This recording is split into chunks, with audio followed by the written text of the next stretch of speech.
ठंड इतनी थी कि हाथ पैर जम रहे थे। आसमान में कोहरे की चादर ऐसी बिछी थी कि 2 हाथ दूर का भी कुछ नहीं दिख रहा था। चौपाल पर अलाव जल रहा था, पर उसकी गर्मी भी हवा के थपेड़ों के सामने बेअसर लग रही थी। अरे भाई, इस बार तो कुदरत ने हद ही कर दी। ऐसा पाला तो शायद ही कभी देखा हो। जहीर ने अपने हाथों को आग के ऊपर मलते हुए कहा। दिनेश ने अपनी चादर और कस ली। हाँ यार, सुना है कि खेतों में पानी भी बर्फ जैसा ठंडा हो गया है। पर भाई, असली ठंड तो उस बात से लग रही है जो कल रात छोटे लाल ने देखी। बता रहा था कि कब्रिस्तान वाली दीवार पर कोई सफेद साया बैठा था। अरे छोड़ ये सब बातें, डर लगता है रात के सन्नाटे में। लेकिन ये धर्मपाल काका अभी तक क्यों नहीं आए? उनके बिना तो ये अलाव भी बुझा बुझा सा लग रहा है। सबकी नजरें अंधेरे रास्ते पर टिकी थी।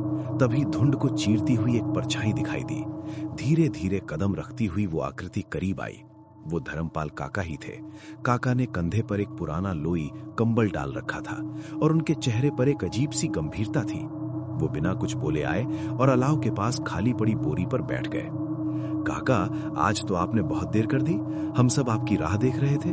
सोनू ने चाय का गरम गिलास उनकी तरफ बढ़ाते हुए कहा।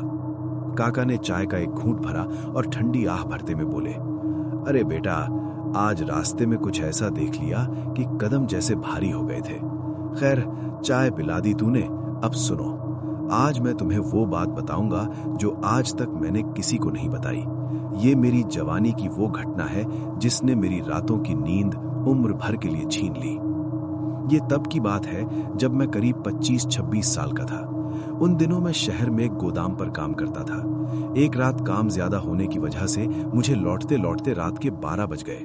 बस स्टैंड से मेरा गांव करीब 5 कोस दूर था। रास्ता कच्चा था और दोनों तरफ घने जंगलों और झाड़ियों का बसेरा था। साइकिल से मैं अकेला चला जा रहा था। चांदनी रात थी, पर बादलों की वजह से कभी उजाला होता तो कभी एकदम घना अंधेरा। जब मैं पुराने बरगद वाले नाले के पास पहुंचा तो मुझे लगा कि पीछे कोई और भी साइकिल चला रहा है। मैंने मुड़कर देखा, पर वहां कोई नहीं था। जैसे ही मैंने नाला पार किया, मुझे एक औरत की सिसकने की आवाज सुनाई दी। मैंने साइकिल रोकी और टॉर्च चलाई। देखा कि सड़क के किनारे एक औरत बैठी रो रही है। उसने लाल जोड़ा पहना था, जैसे कोई नई दुल्हन हो। मैंने पूछा, अरे बेटी, इतनी रात को यहाँ अकेली क्या कर रही हो? घर कहाँ है तुम्हारा?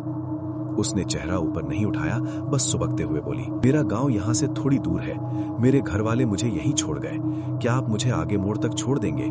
पैर में चोट लगी है, चला नहीं जा रहा। मुझे उस पर दया आ गई। मैंने उसे अपनी साइकिल के पीछे वाले करियर पर बिठा लिया। जैसे ही वो बैठी, मुझे महसूस हुआ कि साइकिल अचानक बहुत भारी हो गई है। इतनी भारी कि मुझे पेडल मारने में अपनी पूरी जान लगानी पड़ रही थी। पर अजीब बात यह थी कि उस औरत का शरीर पत्थर जैसा ठंडा था। उसकी ठंडक मेरी पीठ तक महसूस हो रही थी। मैंने बात करने के लिए पूछा, बेटी, इतनी रात को तुम्हारे घर वाले तुम्हें छोड़कर कैसे जा सकते हैं? उसने कोई जवाब नहीं दिया, बस एक ठंडी सांस भरी। अचानक मुझे लगा कि साइकिल का भार कम होता जा रहा है। अब साइकिल इतनी हल्की हो गई थी जैसे पीछे कोई बैठा ही ना हो। मैंने मुस्कुराकर कहा, लगता है मेरा भ्रम था। अब साइकिल सही चल रही है। तभी मेरे कान के पास एक भारी और फटी हुई आवाज आई, साइकिल हल्की इसलिए हुई काका क्योंकि अब मैं नीचे उतरकर तुम्हारे साथ साथ हवा में चल रही हूं। मेरे रोंगटे खड़े हो गए।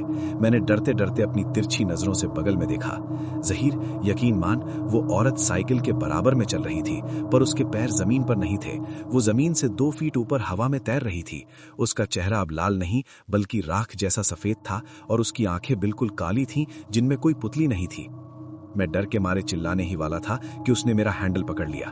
उसके हाथ बर्फ से भी ज्यादा ठंडे थे। वो बोली, काका, डरते क्यों हो? मैंने तो बस लिफ्ट मांगी थी, पर मुझे वो लोग पसंद हैं जो रात के सन्नाटे में अकेले मिलते हैं। मैंने अपनी पूरी ताकत जुटाई और जोर से जय हनुमान चिल्लाया। पता नहीं कहां से मुझ में इतनी हिम्मत आई कि मैंने साइकिल पटकी और खेतों की तरफ भागा। मैं झाड़ियों में गिरा, कांटों ने मेरा शरीर छील दिया, पर मैं पीछे मुड़कर नहीं देखा। पीछे से उसके भयानक ठहाकों की आवाज आ रही थी जो पूरे जंगल में गूंज रही थी। भागते भागते मैं गांव की सीमा पर पहुंचा और बेहोश हो गया। सुबह जब होश आया तो मैं अपने बिस्तर पर था। गांव वालों ने बताया कि मैं नाले के पास बेहोश मिला था, पर सबसे अजीब बात जानते हो क्या थी? जब मैं वापस अपनी साइकिल लेने गया तो साइकिल के करियर पर 2 पंजों के खून के निशान छपे थे जो धुलने से भी नहीं छूटे। धर्मपाल काका चुप हो गए। अलाव की आग भी जैसे डर के मारे थरथराने लगी थी। चौपाल पर बैठे सभी लोग बुत बनकर काका को देख रहे थे। किसी की हिम्मत नहीं हुई कि कोई सवाल पूछे। काका ने अपनी लोई ओढ़ी और खड़े होते हुए बोले, चलो भाई, अब बहुत रात हो गई है। घर जाते वक्त रास्ते में कोई भी दिखे, चाहे कितनी भी मजबूरी क्यों ना हो, रुकना मत, क्योंकि रात की अपनी एक दुनिया है और हम उसमें सिर्फ अनचाहे मेहमान हैं।